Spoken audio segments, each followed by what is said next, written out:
To another Wisdom of the Heart video series. And so let me welcome today Parris Chargois, who's joining us from West Lynn, Oregon. Welcome, Parris. Thank you, Lynn. Thanks for the invitation.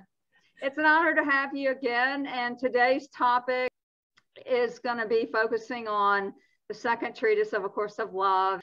And so we're going to talk a little bit about living in the state of miracle-readiness and all that comes with that.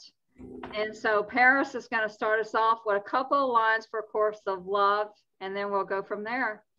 Okay, thank you so much. This is 6.9 in chapter 6, the belief accomplishment. The recognition that you are already accomplished is a condition of your recognition of the state of unity. It is a recognition that you exist in unity outside of the pattern of time. Miracles create an out-of-pattern time interval. Thus, living in a state of miracle readiness is the creation of a new reality outside of the pattern of ordinary time. Although this state exists as the already accomplished, it is up to you to create it for yourself. Beautiful. I love that. A lot of responsibility there. Yeah, if you want to go ahead and maybe share a little bit about what that kind of means to you. And I love this whole feeling, this whole like energy that comes with the miracle readiness.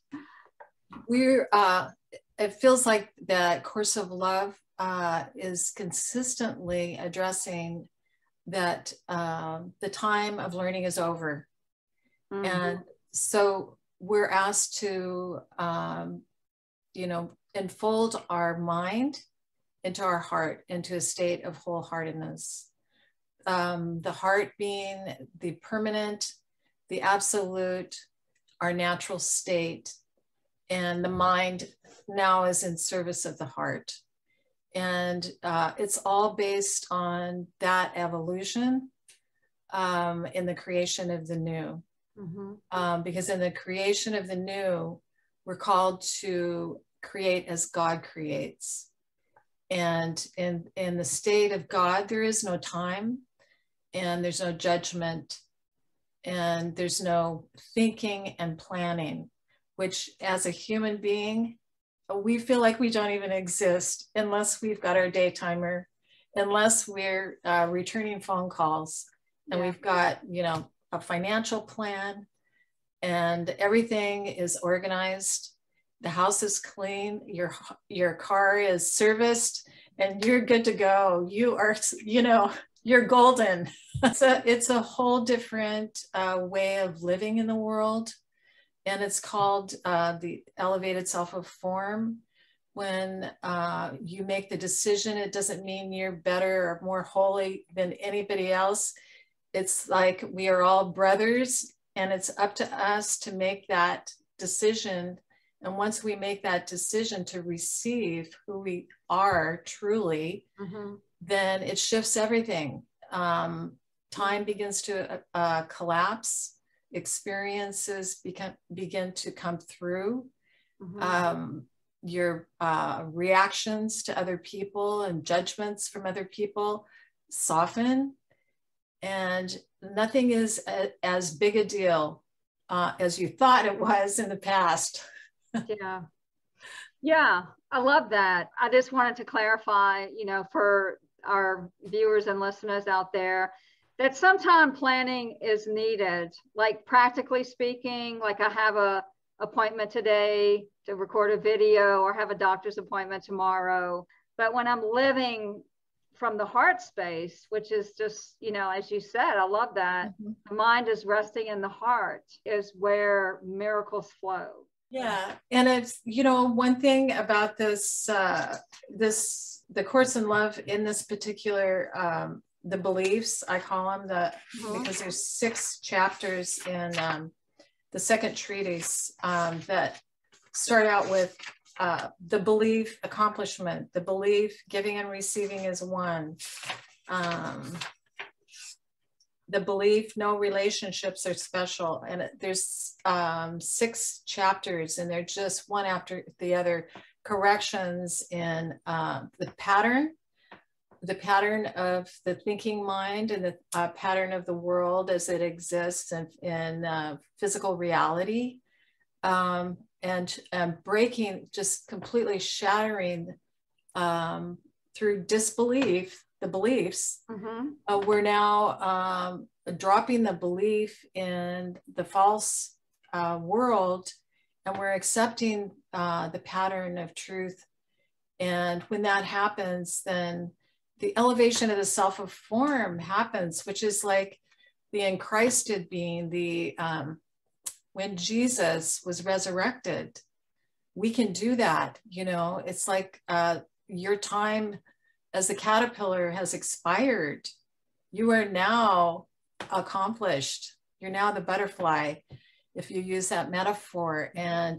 But you are still in physical form. And it's so beautiful because it is a created state of being, and it's embraced and loved by God. There is no rejection of this state now. It is only accepted, embraced, and experienced as the resurrection. So the judgment's all gone. It's all gone, and we're free to create as God creates. We're asked to create as God creates. And we're wondering, well, how do we do that?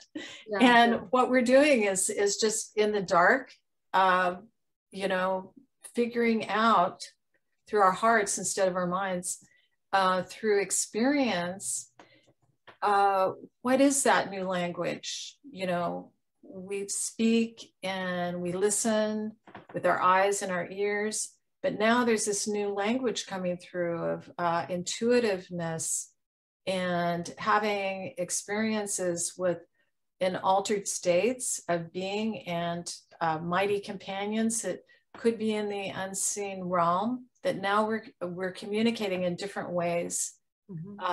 So it really is an incredible experience. And we're taught that we are the experience as well as the experiencer. So now we've just expanded into this incredible state of, it feels paradoxical, but as you start experiencing it, it feels like, hey, this is home. This feels like home. Yeah. Maybe just for practical purposes, do you have an experience of any of this with the Miracle-Readiness and sort of, you know, this experience of feeling like you're home? Many dreams, dreams that when I wake up, I just go, wow, was that me, or is this me now? And then I realize it's both. It's both that. But yeah, especially around people coming and going out of physical existence. Like, you know, my father just died last year, and because of COVID, it was a long period before we finally put his ashes to rest and had a group, you know, memorial service and everything. And so during that time, I had some visions, you know, of my grandfather in a boat on the river just outside my house, because we're on the Willamette River. And I didn't know it was my grandfather at first, but then I realized in the way that I had this vision that it was him. He was wearing the same type of hat, and the boat wasn't going anywhere, and it was on the river. It was not going anywhere. It was just still. And I thought, now wait a minute. And so I realized it was my grandfather, and he was indicating to me that his spirit was around, and that this was the time of my father's death. And he was in hospice, I knew that it would be, within a certain period of time. But I didn't realize it would be exactly during that time.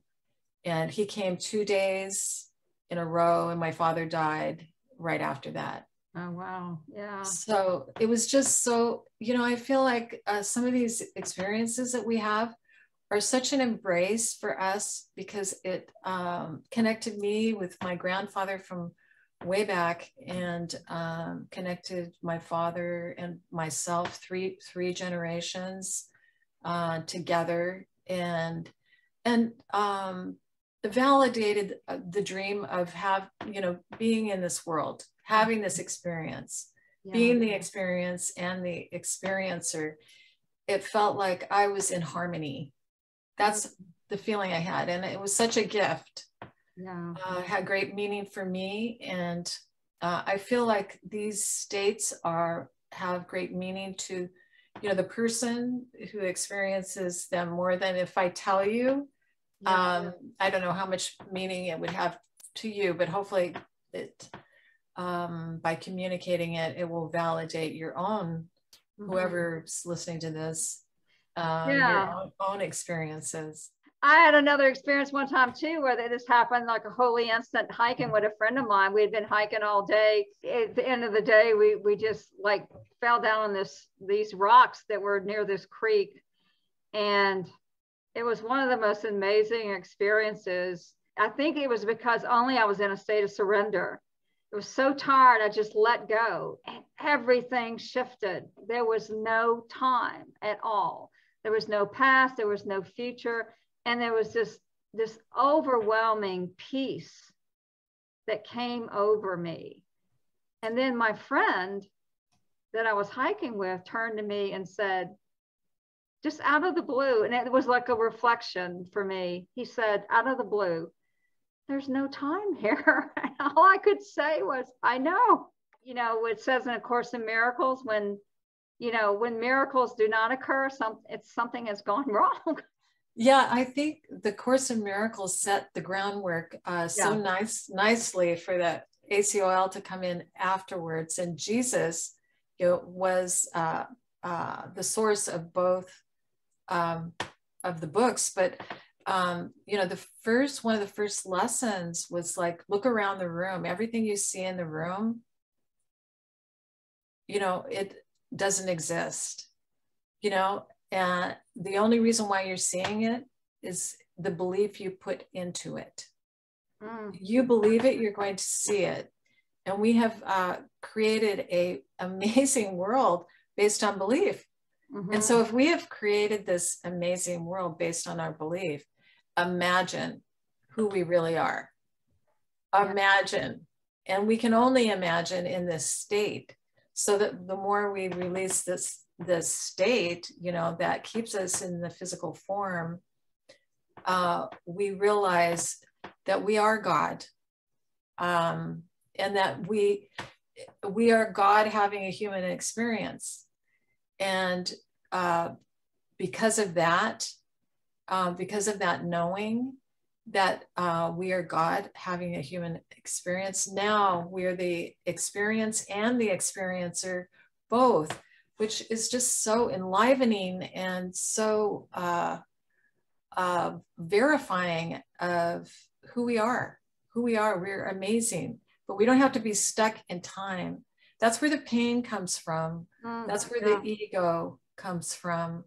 And if we allow ourselves to be, the time in between, then we have this objective, beautiful vision of the truth in the body. And we have no pain. We can have no pain. We're not, that's something that we believe in too. We believe in poor health. We believe in pain. We believe in broken relationships. We believe, and in truth, it's all unity. And the closer we get to that, we just get giddy. I mean, it's like how we laugh in our groups. We're talking about, you know, living in the present moment, and that we don't have to, I think maybe you said it differently, but it's about not living in the past. And I think that's important too, which is brought up in A Course in Miracles and A Course of Love. And that's part of the whole notion for me, that, you know, it's the return to unity and the end of thought as we know it. I want to say verse, but a passage is better, from Course in Miracles. All the past, except its beauty, is gone, and nothing is left but a blessing. God, that's so beautiful. Yeah, that one sticks in my heart. It's one of, like, you know, a dozen or so that stick in my heart and help reinforce my strength. You know, when I doubt, it's not like I want to memorize every passage and blurt it out, but, you know, it helps me in my quiet moments to have, you know, a few, like you were pointing out, the one that helps you to be strong. Yeah. These are such gifts. Yeah. These books are such gifts. And that's why we're here today, is to talk about these books and the Course in Love in particular. But yeah, nothing is left but a blessing. And it just shows that above the battleground, there's a higher purpose, if I can use that phrase. There's a higher purpose for all of this. It's the experiential that, you know, that's where the rubber meets the road, and makes all the difference from the way that thinking mind has ordered the world. Oh, yeah. And it's just a pattern that can be broken and shed. And, what a relief, because I believe we started innocently and we kept getting deeper into it. It's sort of like when you tell your parents a lie, and then you have to, like, shore it up a little bit and then add more color to it. And pretty soon, you know, you've got this outrageous situation. How did I get into this mess? Forgive me. Web of deceit. Right. Exactly. That's what the separation is, really. It's a lie. You know, we've come to believe it, but guess what? We can let those beliefs go. Absolutely. We are so loved. I just, you know, it makes me want to cry sometimes. I just know we are so loved. Like we love a baby, a puppy, but yet, you know, so loved in a different way. Those are only little things I can use as an example. It's like we are so embraced and cherished, and because we are God's creation, but we are scattered and shattered somehow. And when we come together, like we're doing right now, Lynn and I, and in these groups, and even just, you know, as people who live on the earth, we can all come together. And just the idea of it, thinking about it, saying that, it's the ancient song. It really is who we really are. And it's big. It moves your heart, and it is the new creation, the unity. It's a beautiful state to contemplate, and it's coming, and we're talking about it. And as we're talking about it, we're creating it. So I wanted to kind of give it to you for a couple, you know, if you had a last minute thoughts or whatever, if you wanted to share something before we close. There's a passage, and it's in day 1 of the 40 days and 40 nights, where Jesus says to Maury, "You are living my story as I lived yours." And it's like a paradox. You are living my story as I lived yours. They are one story. And to me, I just see this infinity symbol. It's like this collapse of time. It's like he's saying he lived our story as though it's already done.